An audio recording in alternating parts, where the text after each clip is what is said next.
Yes. It was not me. All right, as the first of the next generation, right? That works. Dad talked about duty, and the sort of Jack's duty and getting on the train to Rochester from LA. I moved to Massachusetts. And I kept my Illinois license, and I was gonna get around to register to vote. And Jack said, "Are you registered?" I said, "No, but I'm going to. I'm a Democrat." He said, "Are you registered?" I said, "No." So Jack hounded me for months, and at one point in my mailbox in Brighton, a voter registration booklet showed up. I had gotten my own already and ignored it. And Jack had highlighted the and he had stuck a Post-it note, said "read here," and I opened it, and here was like, "Hey doofus." He had highlighted the voter registration parts, and I thought, oh hell. So I said fine, and I registered for my vote, and I wrote my little thing down, and I walked down to my mailbox on Com Ave, and I called him on my cell phone. And I got Grandma, and I said, "Grandma, is he there?" And he said, "No, dear, he's doing something." And I said, "Well, tell the old man I registered to vote." And then he called me later that night and said, "Well, now you have to vote, right?" So I would like to propose a toast to the man who had the best heart, but the one who would make you have the best heart. Who would make sure that you registered and got your ass out to vote. Yeah. All right. Who's next? Georgie. The baby. John. Yeah, I'm done. Takes off. George, use your words. Yeah. All right. Stop it. So some of the stories I've been hearing actually from my brothers this weekend have been, well, remember when I was in a blizzard trying to get from Boston to Dartmouth, when I was hitchhiking to try to go do college interviews. And remember when I was going across the country, doing whatever, and I felt a bit anemic when it comes to adventures, because I never hitchhiked anywhere. But the thing that struck me about all that was, I was thinking, okay, my kids, am I going to sort of send them off, even before they graduated from high school, to hitchhike? Though I guess John did point out, what was the plan actually? I'm sure Dad would have insisted that we have a plan, whether we followed it or not. He wouldn't have made us do anything. He would have made sure we had a plan,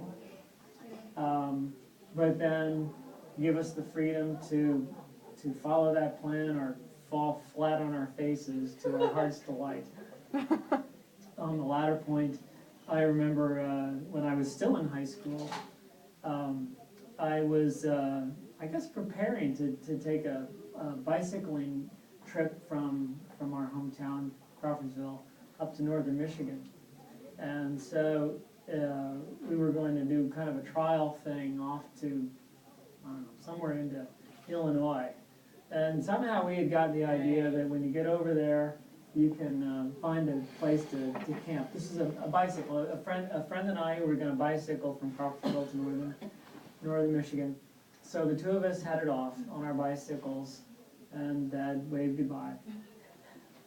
And so we got over to where we were, I guess, one day away, and it was raining, of course. And so we couldn't find any good place to camp, and so they said, well, go to the local jail, and they'll, well, that was bad advice. Don't do that if you're tempted to try. So, you sort of play that out. So there we are on the phone, calling Dad. Dad, we're stuck.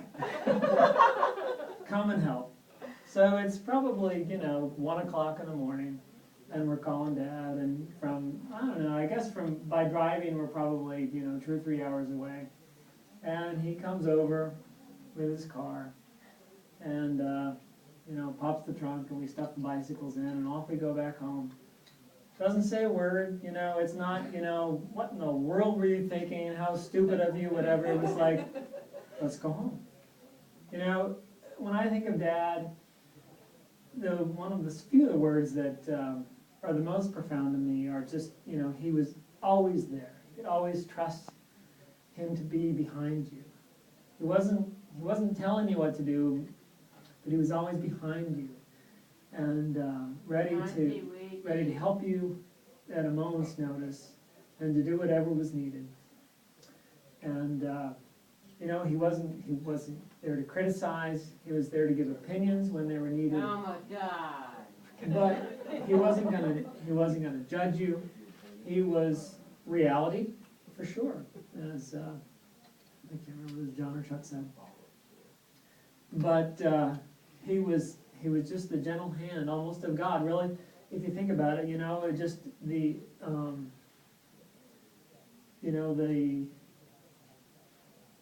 I guess agape comes to mind, but the unjudgmental, pure love behind you, ready to give and care and be your support when you need it.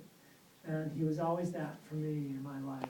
And it was just wonderful to know that he was always there. When I would go to wrestling matches, some of them are really boring. But Dad was always there. He came, actually it wasn't that far, a block and a half away. But he was always there. And it was just, I just knew that Dad was always there. He was always behind me. He always loved me. And it was just great to know that Dad was that presence in our lives, in all that we did. Hoorah.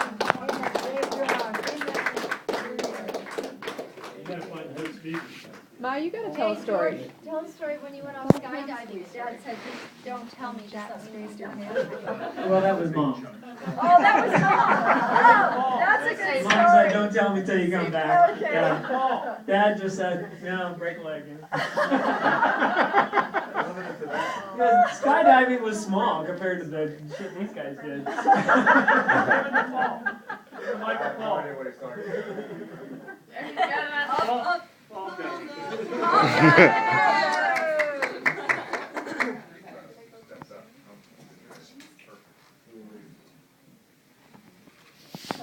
Well, it's funny trying to remember what happened when we were kids, because there are these sort of disjointed memories, and it's true that I do remember how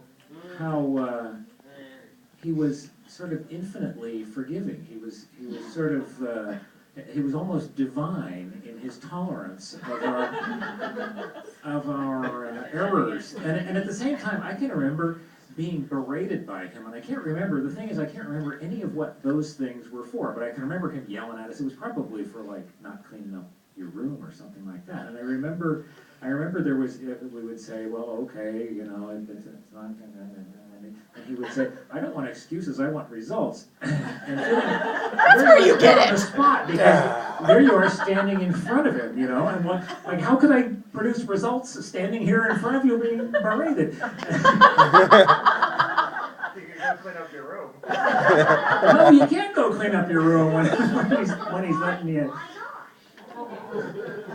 But I think of those things as the trivial things, and in all the big things, he was infinitely tolerant. I remember when we went on a canoe trip one time, and Mom and Dad were going to come pick us up in some godforsaken place up in Canada, but it was like where the rail line met the highway finally, and we rode on this train all night long, and one of the 4 members of our party, who will remain unnamed,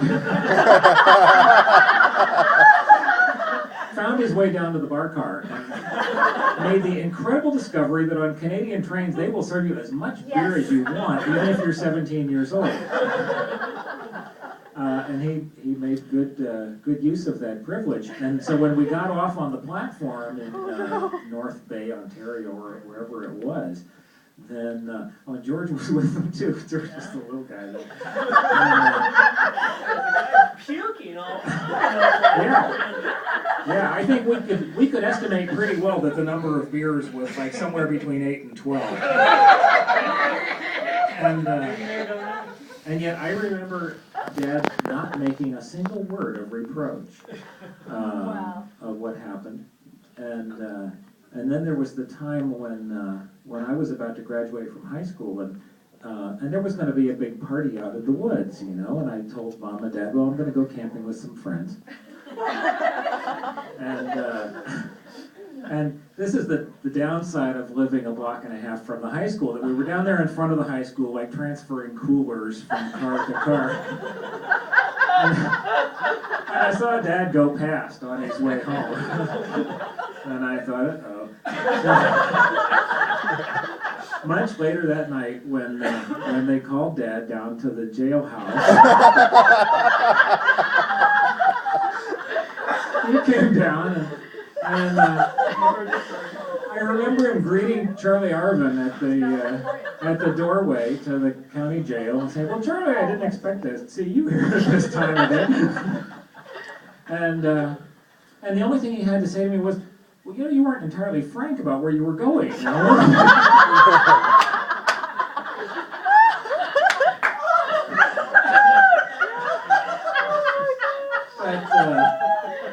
But he was not one to say, you know, "You stupid son of a bitch." He was perfectly tolerant of what I would call growing up stuff on our part, and yet he did not he wouldn't tell you how to be, you know. He just was that way himself, and so you knew how one was supposed to be.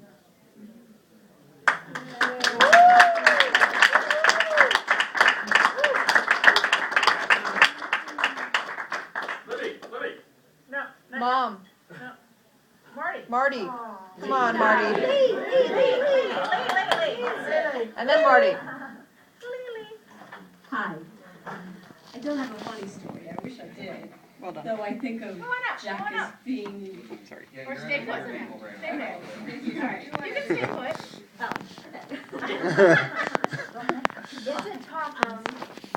My mom and I came up last fall to see Jack and Dean, and we didn't have an agenda plan or what we were going to do. But after that first night, Jack says, "Well, what do you want to do today, Lee?" And I just said, "Well, I'd like to go down to Harvard and get a Harvard t-shirt. I feel I can get one because my mother got her graduate degree there, even though I didn't go there." And he's like, "Great, get in the car." And he takes us into Boston, and it was packed, Cambridge, and it was right at the beginning of school, so it was just mob full of people. And we couldn't find a parking space, so he just pulls up, he says, "Well, get out, do what you have to do, we'll just keep circling the block." I went through one part of the store, which was the wrong part. I had to cross the street, go into another store to get to the clothing line. Came all the way back out. I don't know how many times. I think Jack and I circled 8 times. At least 8 times. He was so kind and so sweet. I got the shirt and I came back, and it just made me think that one small gesture, that one little event in my life, I can't imagine what it was a lifetime for all you kids, having that kind of dad. Hey. To Marty. They'll bring it to you, honey. Okay, thank you, Kate. Well, I will admit it, I'm the oldest daughter-in-law. You're the first daughter-in-law. I'm the first daughter-in-law. And the longest. And the longest daughter-in-law. John and I were married. And the best.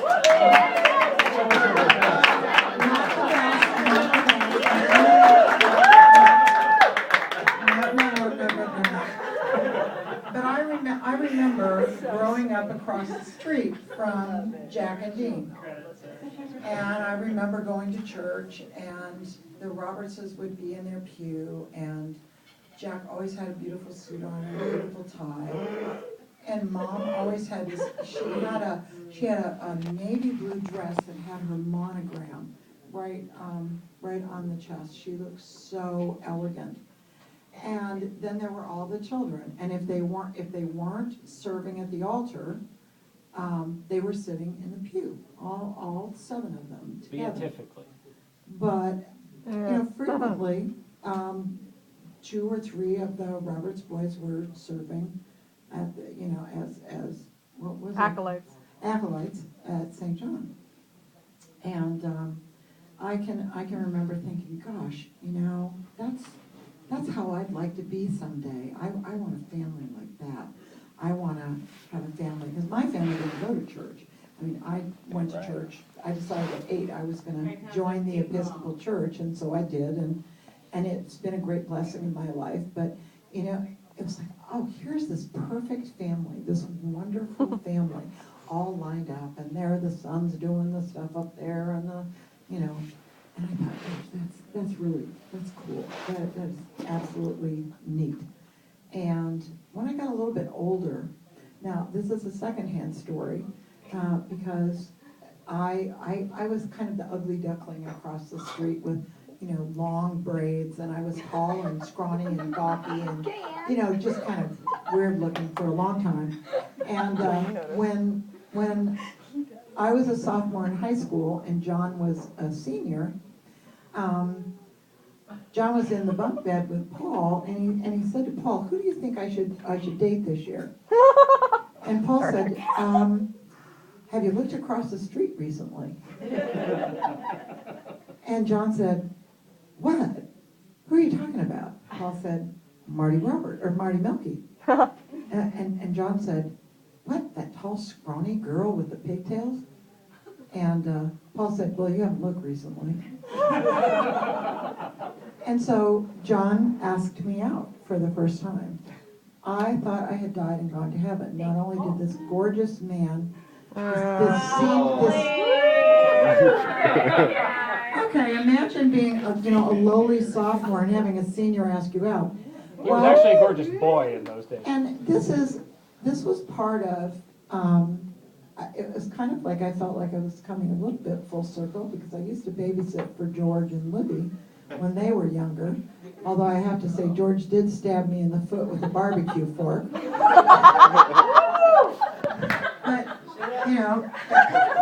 But falling in love with John is the finest thing that ever happened to me, because what came of that was learning about a family like the Robertses. Learning that there was a family that was funny and wonderful and warm, that there were, I loved my own parents, but Jack and Dean were, I wanted to be them. I wanted to be Dean, and I loved the fact that the man I loved was so much like his father. And all these years later, John and I have been married 38 and a half years.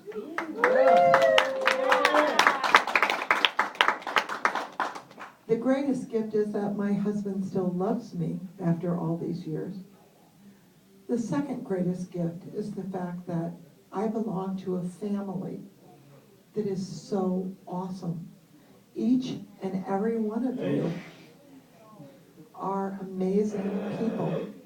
And that's because of Mom and Dad. And you talk about Dad not judging people. I tried. For 10 years, I was the only daughter-in-law. Guys, come on. This was difficult. I was the only daughter-in-law. So I'm trying to do all the right things, I'm trying to do all the right things. So one of the first kind of strange things, I'm sitting at the dining room table with the whole Roberts family, and I'm sitting on Jack's left, and we say the family prayer, Bless, O Lord, this right food before, for you. bless, O Lord, This food for our use in us, Well, thy loving service, There is- and make us ever mindful of the needs of others, for Jesus' sake, amen.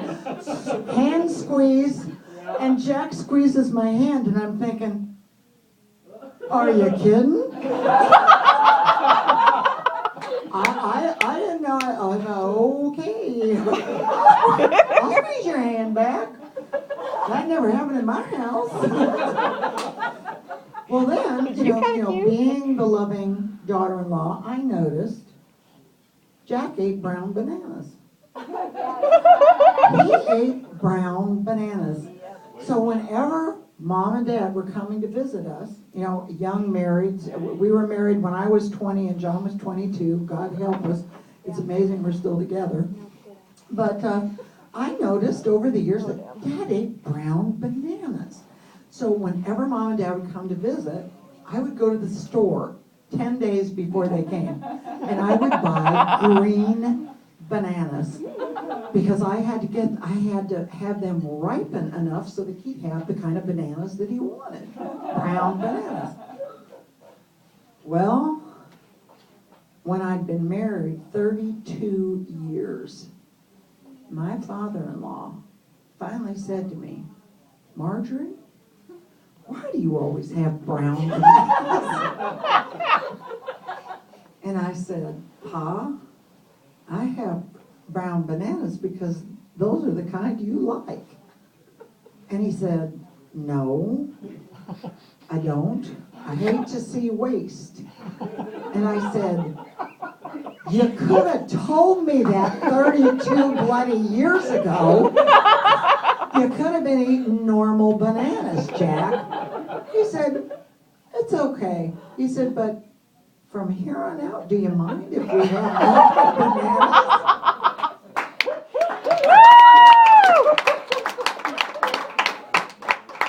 Now I'm going to I've had 2 glasses of wine, and so now I'm going to tell